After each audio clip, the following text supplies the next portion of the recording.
This was where world domination started. The very first shows with the singer Stephen Duffy were real art school. We were covered in projection of architecture. We'd heard about the Velvet Underground, and we liked that idea of making a multimedia experience. It was a very strange sound, but from that, I suppose, we developed and decided that we wanted to make music that was going to end up on the dance floor. Roger we knew from the scene in Birmingham. He was known as being a good drummer. And it was only when I met John and Nick that I found two other people that had the same commitment and the same single-mindedness. It's when Roger joined the band that it really defined things, because John then switched from guitar to bass, which I'm eternally thankful for. I mean, everybody kind of thinks this is the band that was born with a silver spoon in its mouth, but we actually started in a squat, in an very industrial part of Birmingham. This is a real Ruttles moment, isn't it? This is where it all started, in this little house here. I don't think it was this one. I think the door was on the other side, you know. I think it was here. It was here. You think this was it? Yes. Number 260. This is where I joined the band. Are you sure, It was in Roger? this very building here. Then again, it could be another one up there. But I think it's this one. Yeah.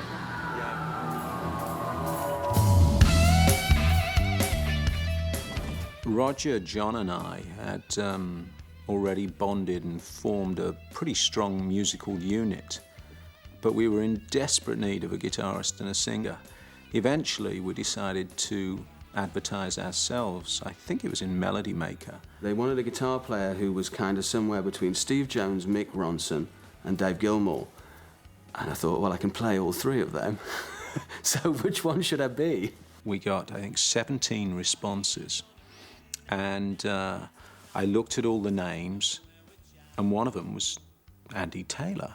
And I said, no way are we having him. We've got two Taylors already. This is going to be ridiculous. People just wouldn't take it seriously. No way. He came down from Newcastle on the train. He actually turned up in a pair of dungarees, I think. He had such a thick accent. Mick says I have a heavy Newcastle accent, and he doesn't have a Birmingham accent. John and I were looking at each other thinking, what did he say? I want it to look like... I mean, I couldn't understand a fucking word he said. And he couldn't understand me. You know, when he started to play, he was just... he had this incredible edge to his playing. And he was like the best musician that we'd ever seen. And he had some experience, but he understood what we were trying to do very quickly. And it worked, which was quite funny, because, you know, you kind of think this is, well, it's like Billy Elliot or something. The funny part of it is that we sort of told him that we had a lead singer and that the singer wasn't there that day, because we figured we're never going to get a guitarist if they think we've still got to find a singer. Look, there's a pub just up here. Is We'll there? just pull up there, This pub is the only pub I've ever seen Nick Rhodes in fact. Well, he only went Having in a the pint pub... and a if cheese sandwich. Yeah. He only goes in pubs if he's looking for drummers. Oh, that's And that once you join, that was it. You didn't have to go in We one used to have again. meetings in this pub. Did we? Yeah. What did we used to meet about? This is where we used to plan. Oh, before we moved uptown to the Rum Runner. Yeah. We actually found Simon through a barmaid, believe it or not. And she said, I know what you want. There's this guy called Simon Le Bon. He's at drama school in Birmingham, and he looks like you guys. He looks like he belongs with you guys. And he can sing. He's been in a bunch of punk bands. You should get him. I turned up in a pair of skin-tight, washed-out leopard skin pants. And as soon as he walked in, we thought, okay. I mean, I thought I'd just put my best clothes on that I thought was going to appeal to a band, you know, as you would. Going to an audition with DURAN, who previously I'd heard had a very stylish lead singer. He's got a book. It's filled with lyrics, and they were really great lyrics. Let's just hope he can sing. And he just had this amazing melodic voice that just seemed to fit perfectly with the band. So there's like no question, you know, he was in. What they really wanted was lyrics, and I came with loaded with lyrics. We were looking for each other. Simon was doing drama, and he walked out of it because he'd found what he was looking for. It is about sort of knowing where you fit. It's just 5 slices of fucking pizza. Mine's pepperoni and chilies. Nick's is completely vegetarian, but you put it all together, and everyone knows where they got to fit, and that jigsaw element of that I think is really important. We all look evil in this, apart from Roger, I think you noticed. Look. Mick, the rake. Andy looks like the debauched son of the local squire. John looks like the sort of the slightly mad gamekeeper, poacher. I look like some kind of perverted sailor. And Roger actually looks like the victim. It is. It's like a picaresque novel with Roger Taylor and all the bad characters he kind of comes in contact with. And can we steal his innocence away from him? Actually, and the answer is yes, we can. It was the film of Barbarella that I saw on TV one night, and we were just looking for a name, looking for something different. Everybody was calling them the something, the Clash, the Boys, the Damned, the this, the that, and I liked the idea of Duran Duran because it was just out of nowhere. It just didn't have any connection with anything else that was going on at the time. When we started the band, John and I had quite a strong vision, really, of what we wanted to achieve. We used to listen to records and play Chartbuster. It was this board game that was like throw a 6, enter the top 10. It was funny because I came across a piece of paper the other day at my dad's house with all these potential band names on it, and they're all like Arabia and Industry, and one of them is Arcadia, which was funny. Absolutely. The late 70s was a fantastic time to be a teenager, in Britain. Roger was a punk. The punk rock revolution of 1977, you didn't need any experience. You just didn't need anything. You just needed a desire. Punk had such an edge and an attitude, and that really was the thing that finally pushed us into saying, yeah, we're forming the band. I went through a succession of school bands until, the bands kind of got better and better. But the hardest thing was to find people that were committed. I had this band and we wrote stuff and it was called Dog Days, and then that kind of split up and I had a band called Rov Ostrov, which was a more kind of new wave, sort of post-punk kind of band. I had to survive playing in covers bands when I was younger, sort of 15, 16 when I left school. That's what I did. And we were broke. We didn't have a penny between us, but we weren't interested in anything else apart from being in a band. All right, what I remember about that Cheapside joint was that a couple of the guys that were living there, Andy and Dave, they'd been in TVI, and when they split up, Dave Cusworth's new band sort of took up residency downstairs, didn't they? Yeah. And we moved in to the upstairs because Andy was singing. So downstairs there was the Hawks, and upstairs there was Duran, right? And yes. that was the place where we came back. We came back from the pub one evening, and they'd scrawled "Disco sucks" on the door. Oh, yes, on the door yes. where we rehearsed. I guess I was probably about 10 years old when I first decided I was going to be a musician. And at that stage, people don't take you too seriously when you say, no, this is what I'm going to do. I was a hummer. I was humming tunes and a whistler. It sounds a cliche, but I literally got my mum's pots and pans out of the kitchen and just started kind of playing on anything that I could find. My nan had a piano which always attracted me. And I played piano as well, which I hated. I hated piano lessons. desperately hated those. Then by about the age of 13, I think I saved enough pocket money and finally got myself a kit. Well, I did get an acoustic guitar when I was about 16, maybe 15 or 16, but nobody showed me how to tune it. I've always really just been a guitar freak. I play guitar most days. I've always played guitar most days. It's just quite a useful friend, and can be quite a profitable tool. Synthesizers had come down to a price where they were really affordable for the first time, and I bought a small one called a Wasp, and then I didn't really ever look back. I didn't know a thing about sequencers and electronics. I wanted to.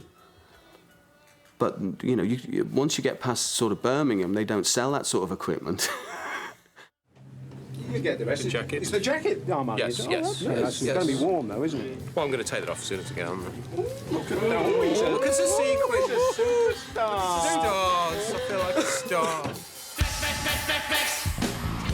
My first big influence was John Bonham, I think. I loved the Beatles, but I was really a rock fan, and AC/DC, sort of Van Halen, late 70s. I love bands like that. The first bass lines that I became aware of were mostly in disco and R&B. The big ones for me were Jim Morrison, Hendrix to guys like Gary Moore. Keith Moon. Patti Smith, Bernard Edwards, who was the bassist in Chic. And Jimmy Page. T-Rex was a huge influence on me. And Eric Clapton. Obviously, Kraftwerk for me personally were very important. Nick was listening to Eno. And I'd never ever thought about that as a layer of music. David Bowie would be the defining influence in Roxy Music. And then David Bowie pretty much changed my life. We wanted to really marry glam rock, punk, and disco, I think, was kind of our manifesto. Are you playing with us? You're not? Our creative process is a complete nightmare. There is no doubt about it. And we used to get into a room, start playing, and see what happened. We don't ever give in easily, any of us. I'm right. Yeah, but I've got a problem, because so am I. No, but you didn't have the Beatles or the Stones in the 50s. I don't want to be playing the same fucking line the whole way through. It sounds great to me. It's a breath of fresh air. We just get in a room, play and jam until we get something. There's no magic formula. It's a very enjoyable thing to do, because you don't know where it's going to go and you don't know what's going to happen. We write as the Beatles would have written 30 years ago. And you hear stuff just start to come into existence right there. It was real high energy because everybody was playing all the time. Nobody ever left a gap because they wanted to be heard all the time. The stronger elements get noticed. So, you know, whether Simon sings something and you're like, that's a great idea, let's sit on that for a while. So you end up with that combination in a room and you know that something special is going to happen, something good will happen quickly. And it's like, oh, I found a bass line. Yeah, great, okay, well, I'll stay with that. So you feel good, you know, until everybody's got something. We then start to hone down every part and the lyrics, and, you know, the new album was a 3-year process. I always wrote songs on my own, and I'd bring in bits and then they'd get changed. Really, we have to find the seed, and once we found that, then we start arguing about how to grow the tree.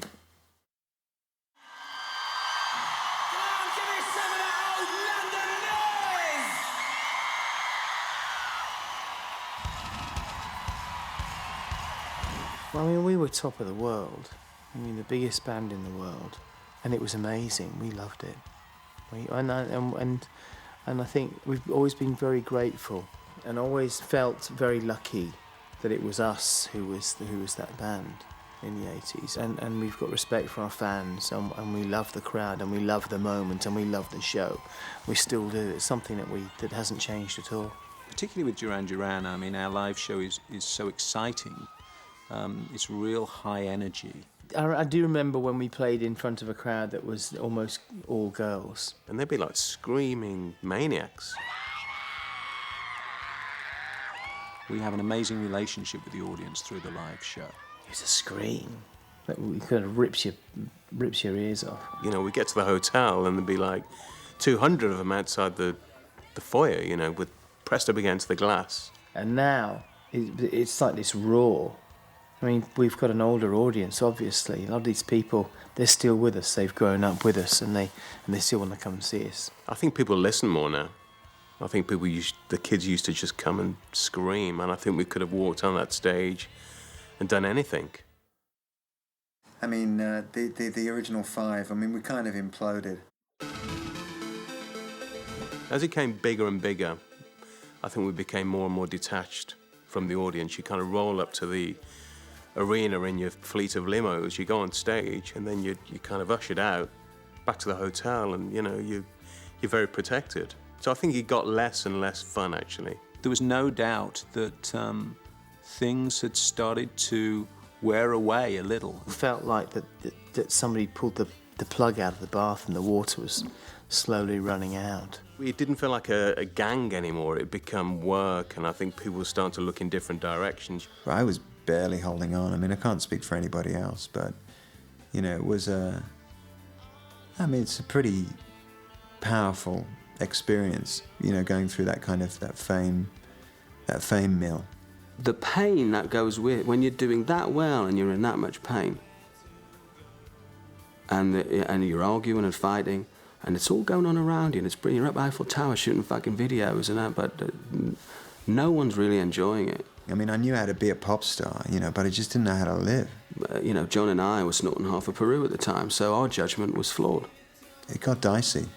And I guess I wasn't the only one either. It got very strange because I think the spirit of the band kind of disappeared at some point during '85. As a group, we couldn't keep it together.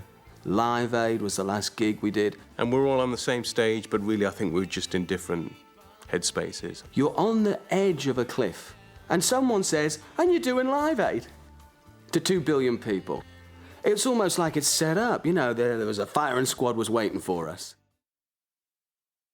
It's really like chemistry, you know. I mean, I've read about, you know, the chemistry of musicians ever since I was a kid, you know, reading the music papers.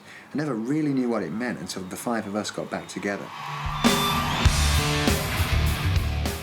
Somehow, I guess we'd always been asked the question, why don't you put the original lineup back together? When are you going to put the original lineup back together? And that question had been haunting us virtually since the day we first broke up the original lineup. I didn't think it would ever happen again. I thought the time had passed. I thought so much time had gone by and so much water under the bridge that I thought, that's it, that's history now. I left a message on John Taylor's answer machine and saying, I'd love to see you. I missed him very much, actually. I missed John terribly. And there was a message from Simon that he called, and I just thought, yeah, this is... So he came over. I just went and sat there and sat by his pool and drank tea with him for a whole afternoon, sat in the sunshine, and we talked about things. And that's when we said, you know, what do you think? Do you think we could do it? Do you think that we could get the five of us back together? We said, well, let's get Nick over. And that was a big thing, getting Nick to go and see John. Because they'd known each other since they were 10 years old. So, and when John left, I think Nick took it very personally. Simon and I sat down with John in Los Angeles and at his house, and we chatted about it and said, well, what do you think? And John said, well, I'd love to do it. I think we could really make something very special. And of course, it was like, well, what do you think Roger's doing? What do you think Andy's doing? Should we give him a call? And the phone rang, and it was John. And he said, yeah, I want to talk to you about something to do with the band. I was really shocked, actually. You'd never thought you'd find the five of you ever agreeing to do anything at the same time. And when everybody did, within the space of a few hours, certainly within a 24-hour period, that was like we've had a miracle. It almost took a year from that point before we actually got in a room together and started playing.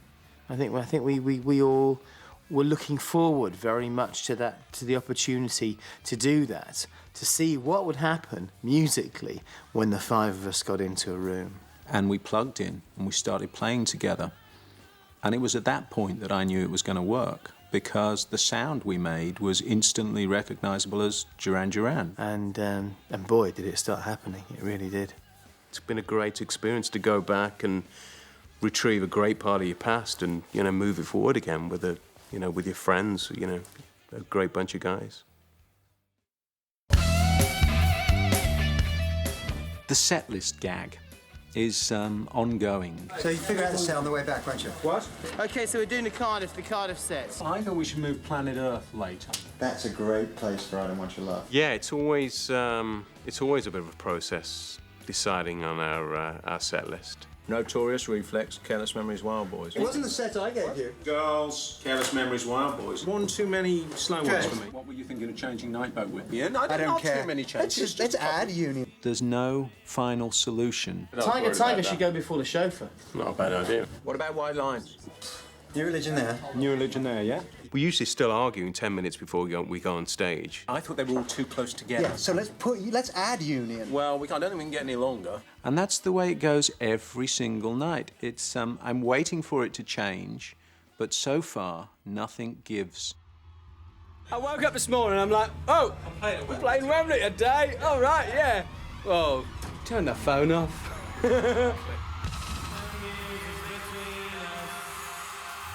In 2004, we had this incredible achievement.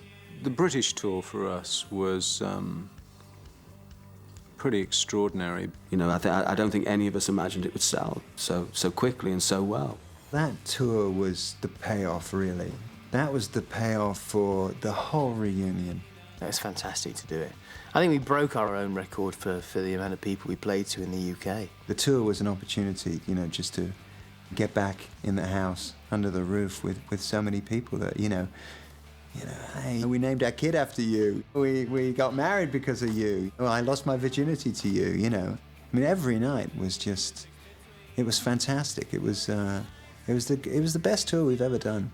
And I think that's what it's all about, actually. I think all the albums we do and the promo and the interviews and the recording and the songwriting, it's all about that moment, really, about stepping on stage and this tremendous sense of togetherness that we have. I think everybody in the band really enjoyed every moment of it, because we couldn't have planned the thing better.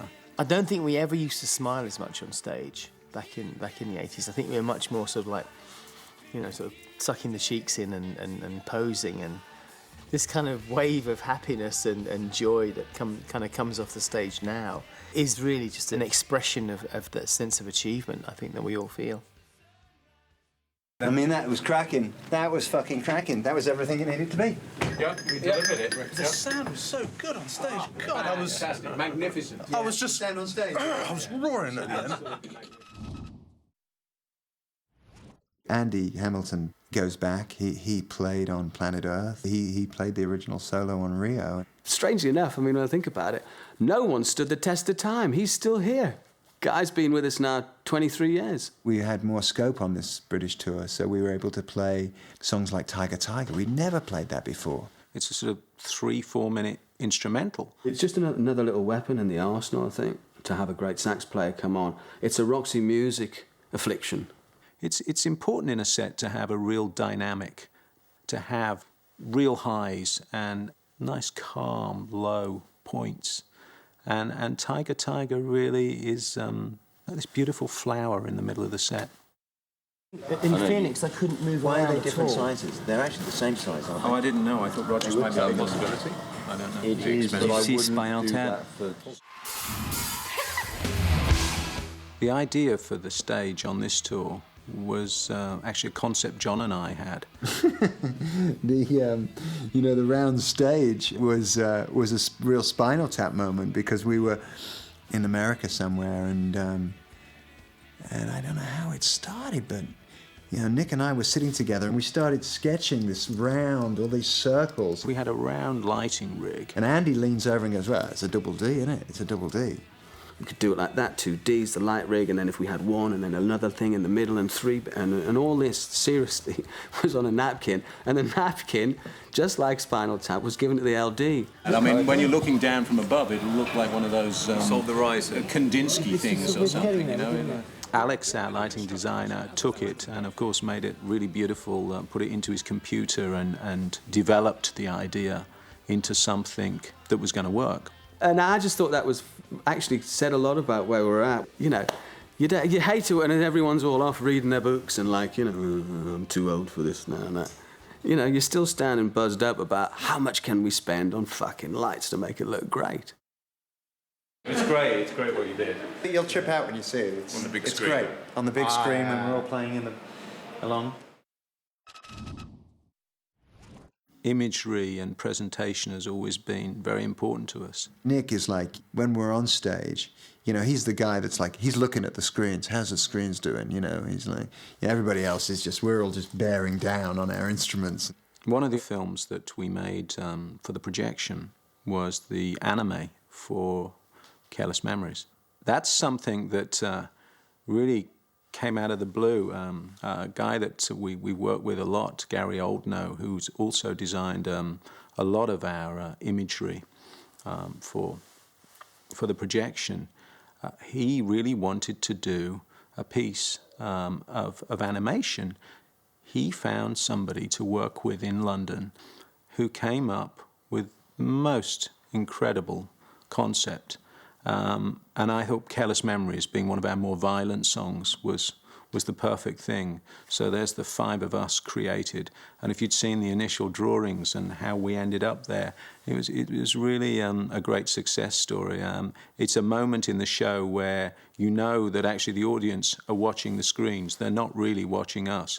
And it's worth every second. It's a real highlight for us. Oh, hold on. Okay. Oh, this is the first one ever. First programme ever, good grief. Have you had this since 1981?